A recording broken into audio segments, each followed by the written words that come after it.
지금까지 건강한 열매를 맺기 위해서 교회와 성도가 어떻게 살아가야 되는지 계속적으로 말씀을 나누면서 오늘 7주년, 그러니까 7년 시작하는 첫날이 되었습니다. 하늘 땅 교회는 자발적인 신앙을 그동안 강조했고요. 공동체로의 책임의식을 가지고 함께 감사와 선교와 격려와 섬김과 은혜와 때로는 고난과 변화와 만남, 기다림의 시간들을 계속해서 해오고 있습니다. 그런데 이 많은 것들을 교회가 예배하고 교육하고 교회가 사회봉사와 선교와 신앙의 교제와 같은 많은 사역들을 감당하면서도 그 중심에 한 가지가 있어야 된다는 사실을 우리는 깨닫게 되기를 원합니다. 그 한 가지가 무엇이죠? 기도입니다. 기도. 여러분, 제가 오늘 새 벽두에 여러분께 말씀드리고 싶은 것은 우리 표어가 기도하고 말하라, 봉사하라, 결정하라 라고 정한 이유도 있겠지만 기도는 급한 일이 있을 때만 우리가 하는 것처럼 되어버린 현실이 너무 가슴이 아파서 정말 기도가 없는 교회가 교회일까, 성도일까 하는 생각을 다시 한번 해보게 되었습니다. 여러분, 우리가 하나님을 만나는 것을 영성이라고 합니다. 하나님을 만나는 그 영성 안에는 대표적으로 말씀을 따라 살아가는, 말씀을 읽고 듣고 지키는 삶이 있다면 또 한 가지는 기도를 통해 우리가 하나님의 은혜와 하나님의 그 은혜를 경험하는 삶이 가능하다는 것입니다. 기도는요, 특별히 오늘날을 살아가는 21세기의 교회와 성도들에게 너무 필요합니다. 순간마다 우리에게 찾아오는 시험과 위기와 그 위험 속에서 우리를 지키고 지금도 살게 하는 그 이유가 무엇이냐면 기도하기 때문에 우리에게 주어진 걸음을 계속할 수 있어요. 저는 올해 신임원들 또 새로 하나님의 일들을 맡고 다짐하고 결단하는 여러분들이 다른 것보다 한 가지 예배와 기도하는 그 삶 가운데 내가 올해는 반드시 52주를 지키겠다고 하는 그 마음이 회복되기를 원합니다. 여러분, 기도가 없으면 순간마다 오늘 말씀과 같이 귀신이 우리에게 들어와 우리를 무능한 자로 만들어버리는 일들을 경험하게 됩니다. 그런가 하면 잠시 뒤에 말씀을 나누겠지만 열등감 속에 우리를, 안도감 속에 우리를 몰아넣는 이 세대 가운데 좀 더 자자 좀 더 눕자 하는 신앙으로 하나님을 더 이상 필요로 하지 않는 주님 앞에 나와 예배를 하지만 그것은 그냥 시간이 되어서 나와주는 정도에 불과한 신앙을 벗어나지 못하게 됩니다. 그러면 그 한 주의 삶 속에 무엇이 우리를 지키게 되냐면 바로 기도하는 삶이 우리를 성도로서 걸어가게 한다는 것입니다. 여러분, 제가 계속적으로 때로는 조국 교회를 위해서 여러분께 말씀드릴 때마다 때로는 울분이 이 안에 더 가득 차서 막 소리가 높아지기도 하고 격정적일 때도 있어요. 그럼에도 불구하고 가장 가슴 아팠던 것이 무엇이냐면 수많은 프로그램이 우리의 영혼을 살리는 것이 아니다 죽이고 있다는 거예요. 교회 안에 미제의 영성이 들어와서 유학을 다녀온 많은 목회자들이 우리 교회가 지키고 있던 정통적인 기도라고 하는 이 좋은 하나님을 만나는 이 영성, 이것을 통해 부흥을 경험했던 이것 대신 많은 상담과 치유의 프로그램을 도입해서 우리 자신을 보고 우리의 말을 끌어내고 우리 안에 있는 이야기를 세상 가운데 사람들 앞에 이야기하며 속이 후련해지는 그런 일들은 있을지 모르지만 영원히 그 문제에서 자유해지는 기도의 시간들을 갖지 못했다는 거예요. 다시 말씀드리면 새벽 기도회와 같은 금요 철야와 같은 기도회 대신 많은 교회들이 상담과 치유 프로그램으로 그 자리를 대신했다는 것입니다. 여러분, 얼마나 많은 사람들이 갑작스럽게 기도를 시키면 기도를 못하는지 몰라요. 하늘 땅 교회는 어린아이까지도 기도를 부탁하면 다 기도할 수 있는 이것이 얼마나 큰 은혜고 감사인지 모른다는 것입니다. 정작 내가 주님께 내 마음을 털어놓는 기도가 있어야 하는데 내 마음에 어떤 상처가 있습니다. 내가 어떻게 살아왔어요? 내 안에 왜 이런 문제가 있는지 이제 알게 되었습니다. 라고 많은 상담 프로그램, 치유 프로그램이 기도를 대신해요. 특별히 종교 개혁이 우리에게 주었던 폐단도 분명히 있습니다. 오직 말씀, 오직 은혜를 강조하면서 한국교회 이 땅에 기도의 이 시간들이 많이 줄어들었던 것들이 사실이에요. 그래서 마치 좋은 신앙은 말씀을 많이 아는 것, 그래서 그 말씀으로 철저히 무장되어서 공동체를 유익하게 하기 위해서 그 말씀 앞에 내가 수고하고 헌신하고 내 뜻을 구부리는 그 기도의 시간들이 전혀 없는 거예요. 이렇게 해서 우리가 어떻게 주님을 섬기고 앞에 서서 믿음의 본을 보일 수 있겠습니까? 여러분, 저는 오늘도 여러분께 말씀드리기는 기도하자라고 하는 말씀을 드리고 싶습니다. 기도는 해도 되고 안 해도 되는 그런 것들이 아닙니다. 오늘 말씀도 기도 외에는 이런 유가 나갈 수 없다고 우리에게 말씀하고 있습니다. 교회는 만민이 기도하는 집이라고 말씀하셨습니다. 따라서 기도는 옵션, 선택의 조건들이 아니라 기도 없이는 아무것도 할 수 없다는 사실을 우리에게 가르쳐주고 있는 거예요. 자녀를 출생하고 낳고 기르고 사업을 시작하고 새로운 일들을 준비하고 새로운 사람을 만나고 일을 찾아다니고 또 교회가 어떤 사역들을 준비하고 내가 직분을 감당하고 기도 없이는 안 되는 거예요. 기도하는 사람과 안 하는 사람의 차이는 분명히 드러납니다. 결정적으로 죽어야 할 때 죽을 수 있는 사람은 기도하는 사람이에요. 기도 없으면요, 주님이 지금 내게 원하는 뜻이 무엇인지 몰라요. 마치 바리새인과 같이 내가 하는 것으로 철저히 무장되어서요, 조금 더 내 뜻을 구부리지 않는 삶을 살아가게 돼요. 여러분, 교회가 누구 때문에 문제인지 아시죠? 새로운 성도가 잘 못해서? 아니요.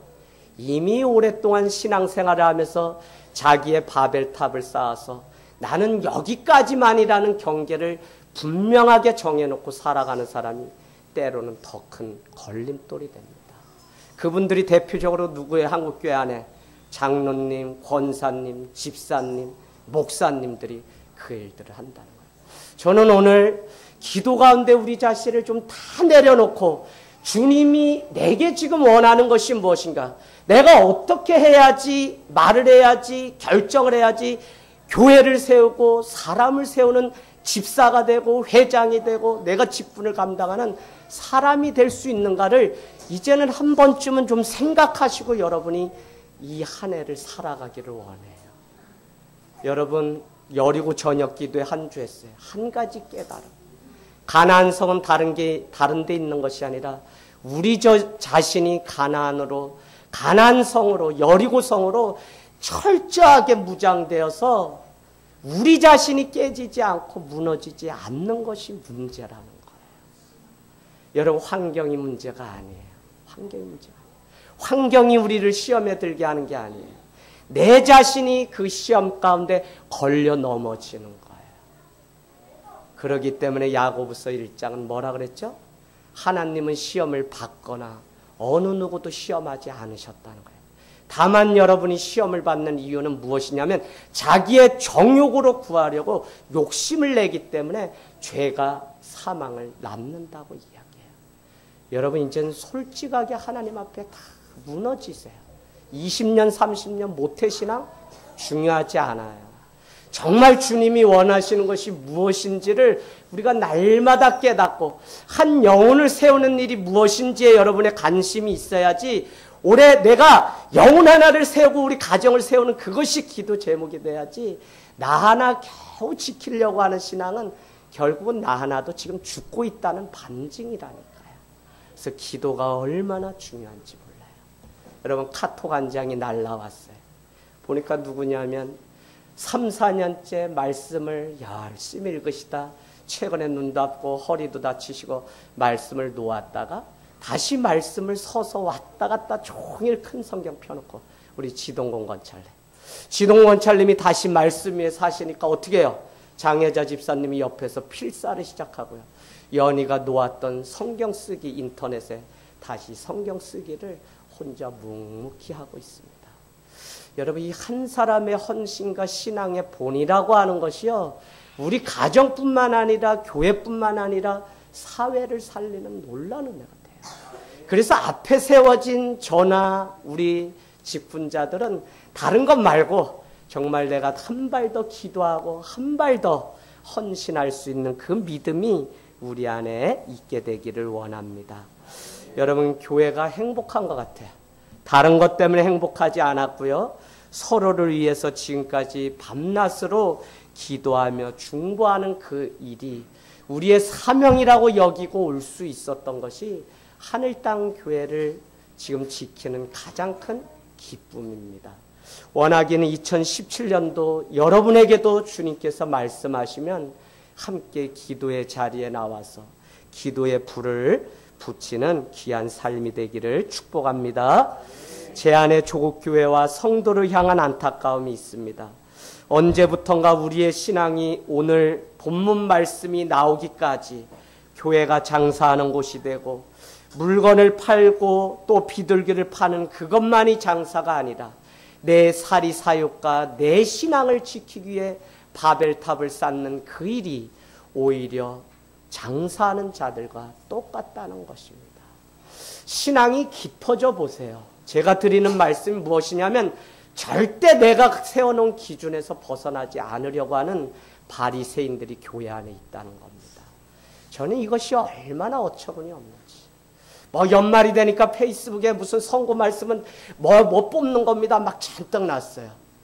저는 그래서 이것도 없어야 된다는. 어떤 목사님은 또 이렇게 올렸어요. 집사님은 신성남 집사님 강하게 비판합니다. 뭐라고 올렸냐면 사도 바울도 텐트를 치며 교회 사례비를 받지 않았기 때문에 목사님들도 그렇게 살아야 된다는 거예요. 여러분, 균형 있는 생각을 가지고 볼 수 있어야지. 우리의 관심은 그게 옳다 그르다의 관심이 아니에요. 욥에게 옳다 그르다로 친구들은 쫓아왔지만 욥은 그것이 아니에요. 하나님이 하시고자 하시는 일이 있다고요. 옳다 그르다로 평가하면 옳은 거 하나도 없습니다. 사람이 하는 일이 옳은 게 어디 있어요? 우리의 결단이 조기천 집사님 기도하신 것처럼 뭐 옳은 게 있어요? 없어요. 그래서 여러분, 결론은 다 뭐라고 페이스북에 났냐면 새벽 기도 없앱시다. 선거 뽑는 거 없앱시다. 헌금 11조 합시다. 뭐 하지 맙시다. 없애자는 게 우리의 기준이 될 수 있나요, 여러분? 저는 말씀이 하라는 것은 할 수 있는 교회로 회복되는 것이 우리의 책임이지. 장로님이 왜 없어야 돼요? 교회를 세우기 위해서 장로님, 권사님 세운 건데. 여러분, 소위 지금 많은 교회들이 섹트화돼서 목회자 없이 평신도 교회를 이루어가는 교회들도 많아요. 물론 문제가 있고 폐단이 있어서 그런 일들이 있는 것은 충분히 이해됩니다.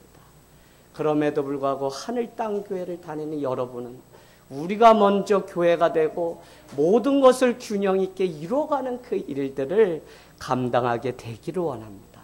그래서 기도가 필요 없다고 말하는 사람들이 등장하는 것을 보면서 너무 마음이 아팠어요. 시국이 이런 때에 편안히 앉아서 기도만 하냐고 책망하는 사람들도 있어요. 물론 사회적인 영성을 가지고 사회에도 참여해야 됩니다.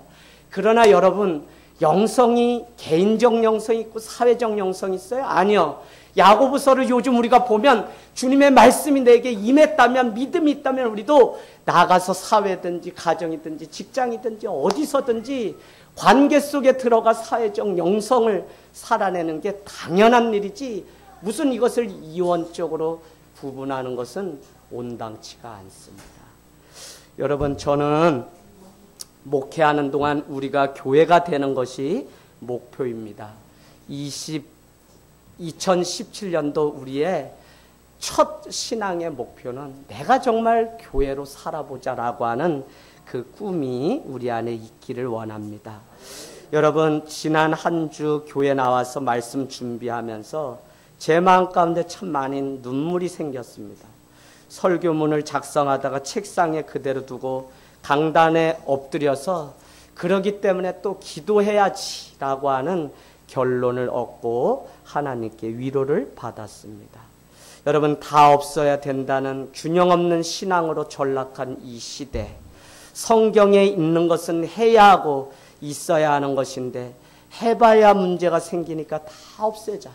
그래서 기도에조차도 많은 교회들이 놓아버린 것 중에 하나가 무엇이냐면 어떤 것을 목회자 중심으로 하고 싶어요. 선교를 하고 싶어요. 뭐를 남의 가정을 좀 돕고 싶어요. 그런데 그 중에 한두 사람이 우리는 그것보다 이거를 해야 됩니다라고 반대하는 일이 생기면서 다툼이 생기잖아요. 그러니까 교회가 언제부턴가 그와 같은 일은 계속적으로 안 하기 시작하는 거예요. 그래서 결국 남은 게 뭐밖에 없냐면 주일에 모여서 예배하는 것 외에는 교회가 아무것도 안 하는 현재 우리 한국교회. 봉사하다가도 다툼이 나고 선교하다가도 다툼이 생기는 일 때문에 아예 다 내려놨으면 좋겠습니다 해서 그냥 주일날만. 그래서 제가 아는 동료 목사님도 수요와 금요 기도회도 다 없앤 거예요. 개척해서 3, 4년 됐는데. 그래서 왜 그랬니 했더니 모이면 자꾸 싸우니까 안 모이려고 그렇게 됐다는 거예요. 여러분, 이렇게 돼서야 우리가 정말 주님이 머무시는 교회가 될 수 있겠습니까? 기도가 무엇일까요? 사건이 생겨서 하나님을 찾는 것이 아니라고 생각합니다. 예수 그리스도의 죽으심과 부활과 승천을 보았던 사람들이 마가의 다락방에 모여서 기도하면서 교회가 생겼습니다. 바로 그곳에 성령이 임하였고요. 그 자리에 교회가 탄생하게 된 것입니다. 사람들은 늘 그 자리에 나가서 성령의 조명을 받으며 살았습니다. 교회는 사도들을 위해 기도하고 옥중에 갇힌 사도들을 위해 기도하는 일들이 사도행전 4장 베드로와 요한이 옥고를 치르는 일들을 통해 우리에게 조명해 주고 있습니다. 그러다가 313년에 콘스탄스 대제가 정치적인 목적을 위해서 기독교인들을 자기의 세력화하려고 어느 날 갑자기 국가 종교, 국교로 기독교를 인정해 주게 되었습니다. 그러면서 회심이라고 하는 것이 변질되었어요. 어렵게 목숨을 내걸고 순교의 자리에 나갔던 사람들에게 비로소 그리스도인이라고 하는 크리스찬이라는 이름을 붙여주었는데 그때부터는 그냥 교회 나오면 그리스도인 교인이라는 단어를 붙이기 시작했습니다. 그러던 교회는요, 대한민국에 이르러서 1973년 빌리 그레함 목사님이 여의도에 오셔서 말씀 전하면서 110만 명이 모래 벌판에 모여 다시 한번 한국교회에 기도 운동을 통해 부흥이 일어나게 되었습니다. 그런데 문제는 무엇이냐면요, 언제부턴가 교회는 그 부흥의 단맛을 먹으며 안락한 자리에 앉아서 희생 없이 복을 받을 수 있는지, 어떻게 하면 그럴 수 있는지를 계속적으로 관심 갖기 시작하면서 단위에 세워진 주의 종들은 계속적으로 30배, 60배, 100배의 열매를 얻으려면 물질을 드려야 된다는 것으로 호도되어서 가버렸어요. 성경을 정확히 아시길 원합니다. 좋은 땅에 떨어진 그 씨앗은 30배, 60배, 100배. 말씀이 우리의 마음의 밭이 좋은 밭이 되어서 여기에 말씀이 임하게 되면 그 다음에 30배, 60배, 100배의 열매를 얻는다고요. 그러면 더 근본적인 문제를 제가 오늘 지적해 드리려고 하는 거예요. 헌금을 하면 축복을 얻고 그런 문제가 아니라 정말 내 삶 가운데 은혜가 있고 말씀이 있고 순종하는 삶이 준비되면 우리는 30배, 60배, 100배 이런 물질이라는 것도 그러기 때문에 주님께 드릴 수 있는 것이지 억지로 작정했다 그래서 드릴 수 있는 것은 아무것도 없습니다. 그래서 저는 올 한 해도 여러분이 말씀과 기도의 삶을 살게 되기를 원합니다. 저는 오늘 쭉 그냥 제가 기도 생활했던 이야기를 여러분께 말씀드리려고 합니다. 첫 번째 기억나는 것은 예수님을 믿고 교회 형을 따라서 간 곳이 어디냐면 청계산 기도회입니다. 그래서 그곳에 올라갔더니 때마침 누나가 써전 안경테를 만들어줘서 귀가 얼마나 아픈지 소나무 붓고 와야 된다 그래서 막 뜨겁던 그 신앙 가운데 청계산에 올라갔어요. 그래서 계속 기도하다 보니까 어떻게 해요? 귀가 아파서 안경을 벗어서 나무 밑에다 놓고 한참을 한겨울에 기도하다 그만 은혜는 많이 임했는데 일어나는 순간 제가 안경 있는 것을 깜빡 잊고 제가 제 발로 첫날 안경 해쓰고 그냥 제 발로 밟았던 기억이 있습니다. 그런가 하면 28에 은혜를 받고 다시 사회인이었다가 이제 신학교로 편입해서 가게 되었습니다. 밤마다 운동장에서 산기도를 하는 신학생들이 아주 그 학내에서 열심히 나사렛 대학교에서 불을 붙이고 있었어요. 그런데 제가 기도하는 곳은 어디였냐면 저기 학교 옆에 있는 큰 절이었습니다. 그래서 지나갈 때면 마당을 쓸고 있는 스님을 늘 만났어요. 근데 학교 내에 작은 예수회라고 하는 학내 서클이 있는데 거기에 제가 회장이 된 거예요. 그래서 일주일에 한 번만이라도 다 전도사님들이니까 지금 훈련받지 않으면 안 된다고 해서 같이 이렇게 천안 시내를 전도를 다니곤 했어요. 천안역도 가보고요. 때로는 충무병원이 산부인과인지 모르고 들어가서 복음 전했다가 욕도 직살하게 먹고 나온 적도 있습니다. 왜요?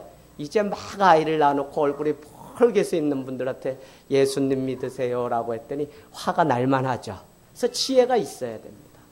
그런데 어느 날 우리 작은 예수의 멤버들을 이끌고 한 15명이 그 절 앞을 지나가는데 저도 모르게 그분이 스님인지도 모르고 그냥 마당 쓸고 있는 분이 있길래 예수 믿으세요라고 했더니 이분이 그냥 쓱 하고 바라보는데 이것은 이미 득도를 하셔서 내공이 많이 쌓인 분이에요.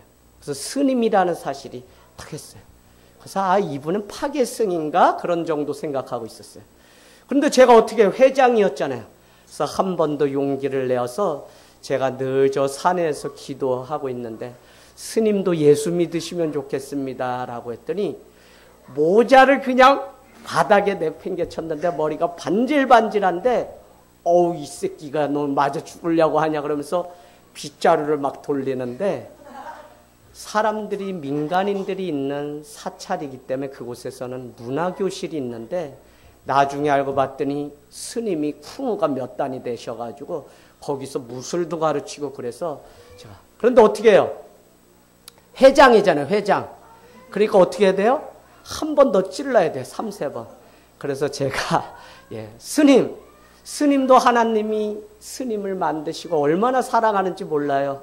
저도 다 오대산 상원사 누이셋 다음에 절 다녀서 저를 낳았다 그래서 저도 다 다녀본 적이 있습니다. 그런데 제가 지금 이렇게 보니까 나도 죄인이고 결국은 내 노력으로 되지 않으니까 하나님께 나아가야 된다는 사실을 알게 됐습니다. 스님 사랑해요 라고 했다가 맞아 죽을 뻔했습니다. 그러나 그 계기로 작은 예수 회장을 할 수 있는 사람은 형님밖에 없다 그래서 2년 동안 편입을 해서 그 작은 예수회를 섬겼던 적이 있습니다. 여러분 그러던 어느 날 이렇게 졸업을 하고 대학원을 다니다가 학교에 체프를 인도하러 갈 기회가 돼서 불현듯 그곳에 절이 있을까 없을까 하는 궁금증이 저에게 다가와서 기도하던 그 산에 가서 이렇게 아래를 내다보았더니 그곳에 이 절이 없어진 거예요. 되게 잘 졌던 절이거든요. 그런데 그 자리에 뭐가 생겼냐면요. 그 옆에 아주 작게 있던 무슨 은혜교회라고 하는 교회가 이 절을 저 외에도 밤새도록 그 절을 돌았던 모양이에요. 여리고 기도작전. 그래서 결국은 스님이 이사를 가시고요. 그 절을 사서 그곳에 교회가 번듯하게 세워진 것을 보았습니다.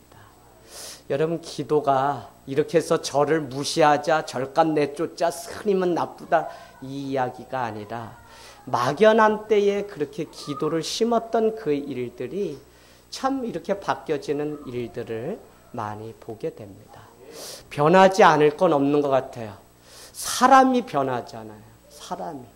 올 한 해를 마치고 새해를 이렇게 맞이하면서 그래도 지난해 한 사람 한 사람 변화되어서 하나님 앞에 세워졌다는 그것이 저에게 얼마나 큰 기쁨이었는지 모릅니다. 여러분, 오늘 말씀은 베드로, 야고보, 요한을 이끌고 기도를 올라갔다는 거예요. 변화산이라고 하는 그곳에. 그래서 올라가서 한참을 기도하는데, 아니, 제자들의 눈에 비친 예수님이 없는 겁니다. 그래서 한참을 바라보았는데 저기에 예수님이 한 천사와 같이 흰옷을 입고 앉아 계신 거예요. 근데 그 모습이 그냥 자기들이 알던 예수님이 아니라 막 예레미야와 같은 대선지자와 같은 자가 앉아 있다고 생각했어요. 그래서 제자들은 뭐라고 생각했냐면, 여기에서 주님의 영광을 보았으니까 우리가 초막셋을 짓고 여기서 주님을 노래하고 주님의 영광을 찬양하면서 살아가자, 그렇게 마음 먹었어요. 그러나 우리가 앞에 1절부터 쭉 읽어보면 주님은 뭐라고 말씀하시면 우리가 내려가자라는 말씀이에요. 어디로 내려가자는 거예요? 저기 세상 사람들이 온갖 죄악이 있는 그곳으로 내려가자는 것입니다. 우리가 은혜를 받았기 때문에 그곳에 그냥 날마다 교회 안에만 머무는 그게 신앙이 아니라 우리는 세상 가운데 들어가서 빛과 소금의 역할을 감당해야 되기 때문에 교회에서는 철저히 은혜 받고 세상 가운데 나가서 살아내야 되는 책임이 우리에게 있다는 거예요. 그런데 놀라운 것은 저기 아래에 있던 9명의 제자들, 12명 중에 9명의 제자들은 벙어리 귀신 들린 아들을 고쳐달라는 어떤 아버지의 부탁을 받고 귀신이 떠나지 않게 되자 변화산에서 내려오신 예수님을 붙잡고 그의 부모가 항의 내지는 원망을 하는 장면들이 기록되어 있습니다. 여러분, 과거에는 무한한 많은 경험들, 하나님의 능력을 체험했는데 지금은 그렇지 않은 경우들을 우리는 종종 봅니다.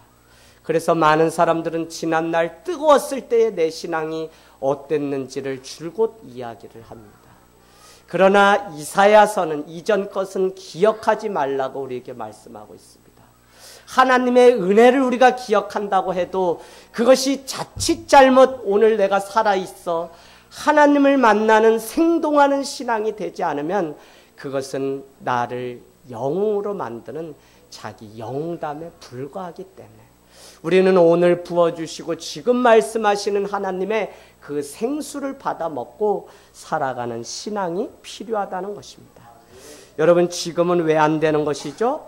예수님은 기도 외에는 다른 것으로 이런 유가 나갈 수 없다고 말씀하셨습니다. 여러분, 저도 의학의 힘을 믿습니다. 그러나 신자는 기도의 자리에 먼저 나갈 수 있어야 됩니다.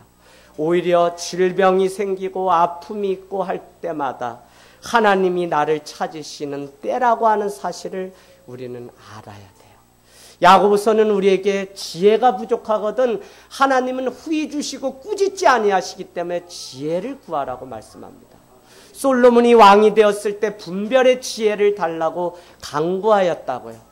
우리가 기도하고 말하고 기도하고 결정하는 이 일은 다 무엇이냐면 기도할 때 하나님의 지혜가 어디에 있는지 우리가 깨닫고 내가 무엇을 먼저 해야 될지를 알게 되기 때문에 기도를 하라는 것입니다. 왜요? 기도하면 후히 주시고 꾸짖지 아니하시는 하나님의 은혜를 우리가 경험하게 된다는 거예요. 그게 없기 때문에 야고보서 뭐라 그래요? 두 마음을 품은 자라 그래요. 정한 마음이 없는 자래. 마치 바람에 출렁이는 바다 물결과 같이 이런 자는 구하여도 얻지 못하는 줄로 알라고 우리에게 경고를 하셨어요.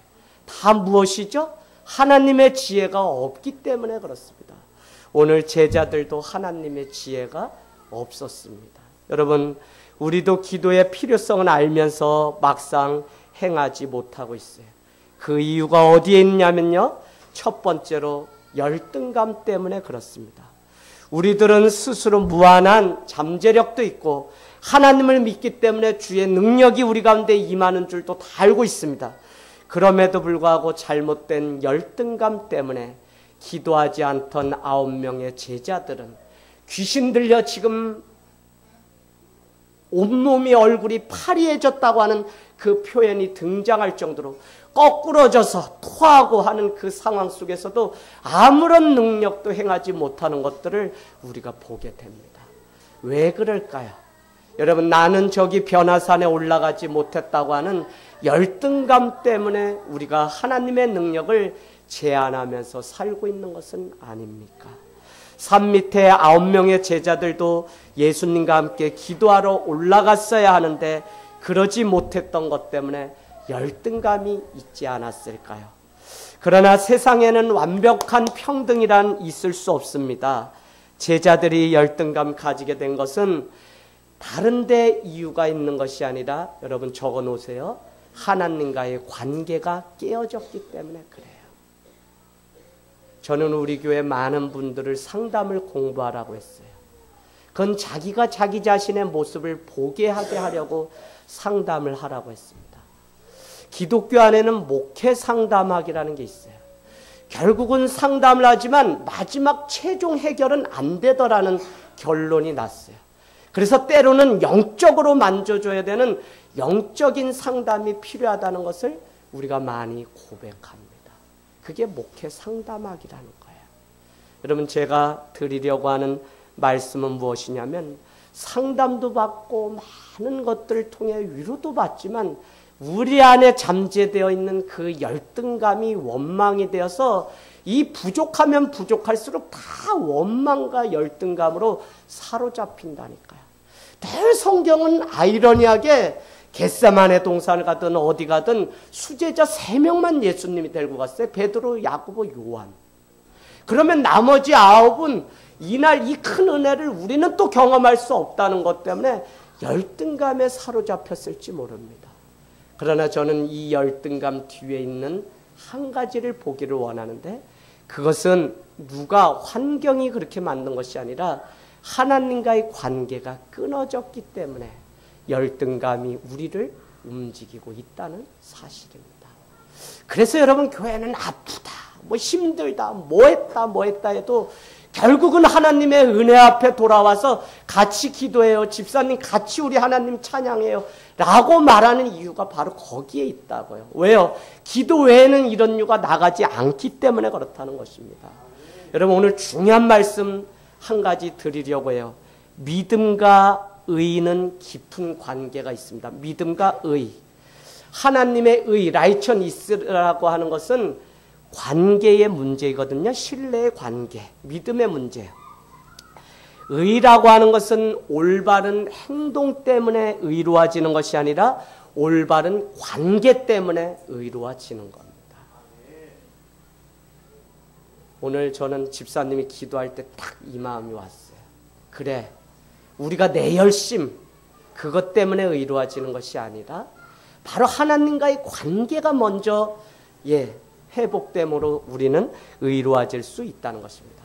창세기 15장 6절 여러분 찾아가 보시면 이런 표현이 있어요. 창세기 15장 6절 아브라함이 여호와를 믿으니, 하나님을 믿으니 하나님께서 이것을 의로 여겨 주셨다는 것입니다.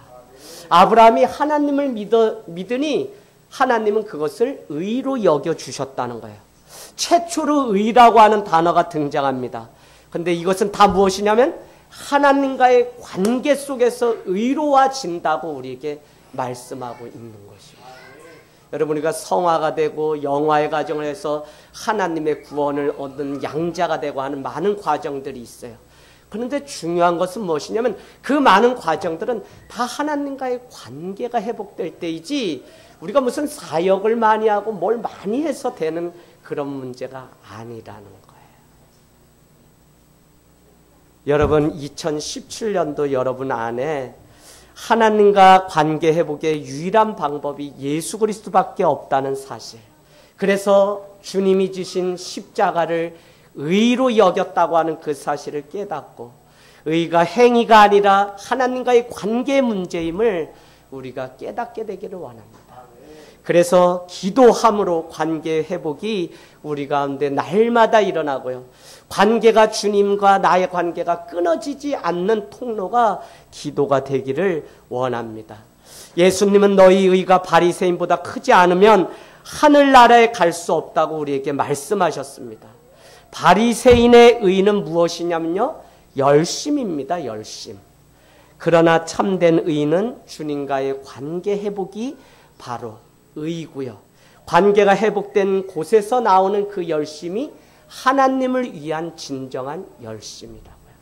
그러니까 인간적으로 내가 열심히 해야지라고 하는 것은 한두 달 우리가 열심히 할 수 있는 것이지 하나님 보시기에 아름다운 열심은 되지 못한다는 것입니다. 여러분, 누구에게 잘 보이려고 이 한 해 계획하거나 기준을 세우지 마십시오. 하나님과의 관계가 잘 맺어지면 우리는 빛 대신 주님을 저절로 드러내는 통로가 될 수 있습니다. 그래서 내가 열심히 해서 무엇이 아니라 하나님께 열심히 해서 하나님을 통해 비춰주시는 빛이 오히려 세상에 드러나는 그 삶의 원리를 깨닫게 되기를 원합니다. 제자들이 기도하지 못하는 이유는 예수님과의 관계가 깨어졌다는 열등감 때문입니다.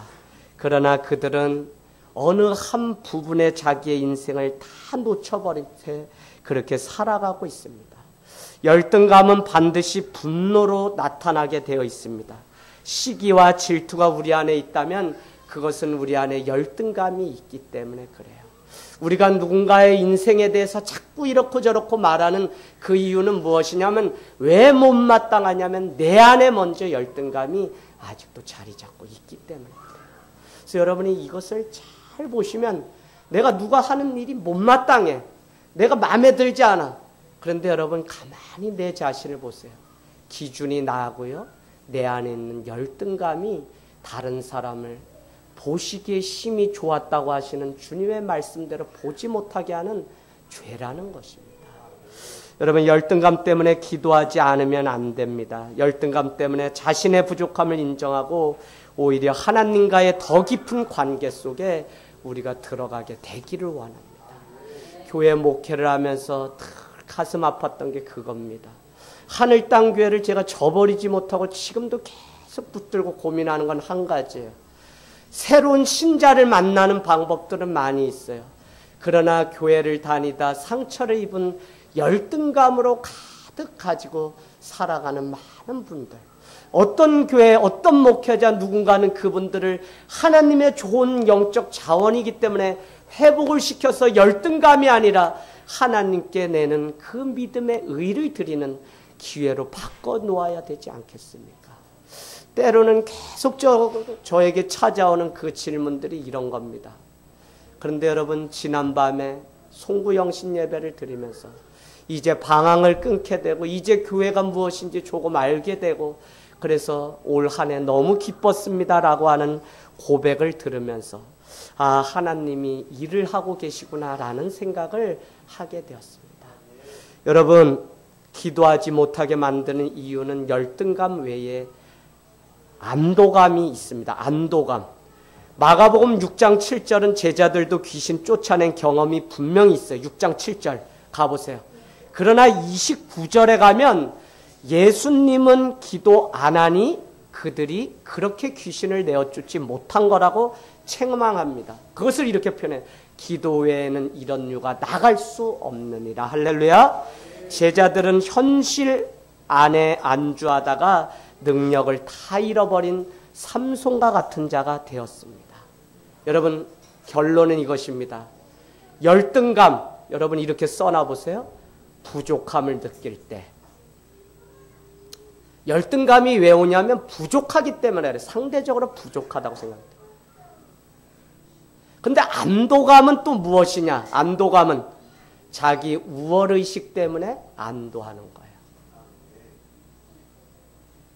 그래서 여러분 2017년도 우리가 더 기도해야 되는 게, 하나님이 찾는 한 사람은 누구냐면 우월의식 가지고 사는 사람, 부족하다고 늘 열등의식 가지고 사는 사람이 아니라 늘 겸손한 사람을 하나님은 찾으신다는 것입니다.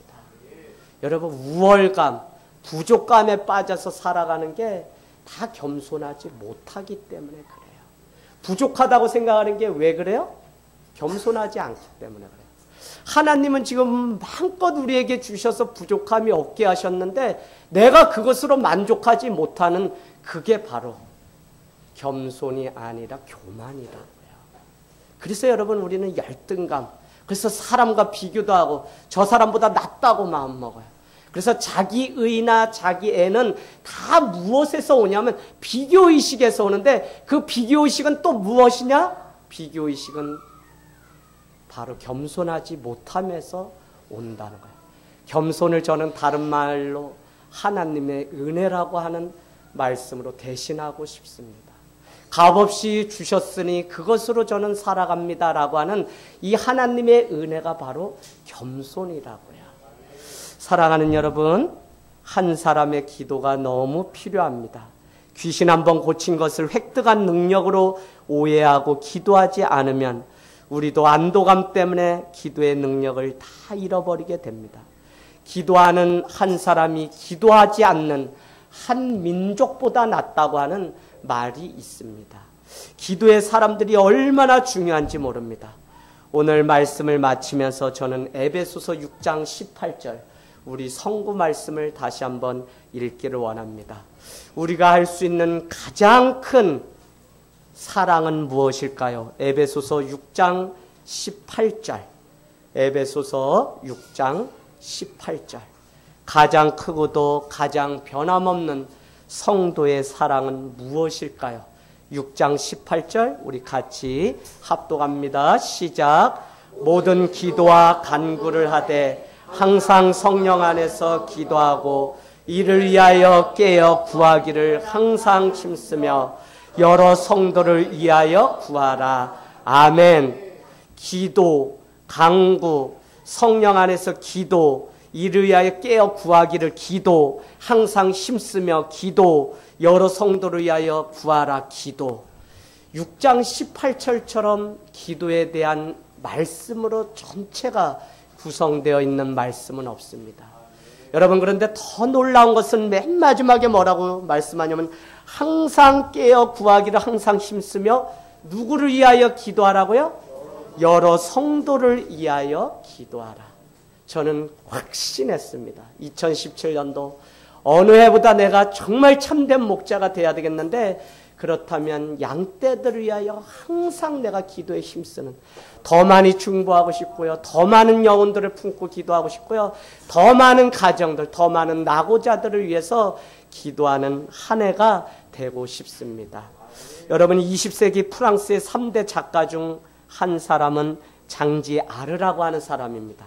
그가 썼던 책 중에 가장 유명한 베스트셀러는 나무를 심는 사람들, 120개의 언어로 번역되어 판매가 되었다 그래요. 그 내용은 이런 내용입니다. 주인공 엘지아르가 사는 프로방스라고 하는 지역은 개발이 막 되면서 지역 내 나무를 다 벌목해서 황폐화가 되었다는 거예요. 양치기였던 이 작가는 당시에 무엇을 했냐면 3년 동안 도토리 나무 10만 개를 심었다는 거예요. 그랬더니 2만 그루만 살아남았는데 심은 지 33년 만에 그 고향 땅에 돌아갔더니 그곳에 울창한 숲이 열려 있더라는 것입니다. 바로 오늘 기도가 이런 것이죠. 보이지 않아요. 아무것도 이루지 못할 것 같아요. 이 광야에서 아무것도 우리에게 기적이나 간증이 없을 것 같아요.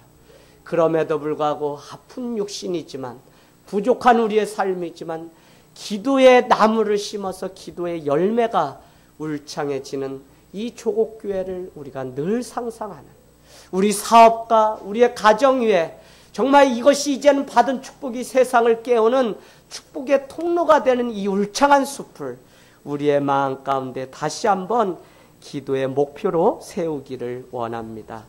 여러분, 오늘 기도할 수 있는데 하지 못하는 제자들을 향하여 믿음 없는 이 패역한 세대여라고 하는 이 경고의 말씀이 우리 가운데 다가오기를 원합니다. 기도할 수 있어서 하는 사람은 아무도 없잖아요. 기도할 수 없음에도 불구하고 기도하기 때문에 하나님의 능력이 되는 것입니다.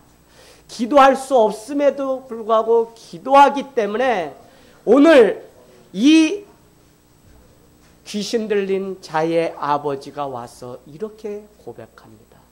주여, 나의 믿음 없음을 불쌍히 긍휼히 여겨 주옵소서 라고 간청하며 자기의 자녀를 고쳐달라고 기도하는 장면이 나와 있습니다. 우리 고3도 있어요. 새로운 일도 시작해요. 새로운 임원도 됐어요. 그러나 여러분 다짐하고 결단하기는 기도하고 올해 모든 일들을 행할 때마다 하나님이 준비하신 그 지혜가 우리 가운데 있을 줄로 믿습니다. 예, 우리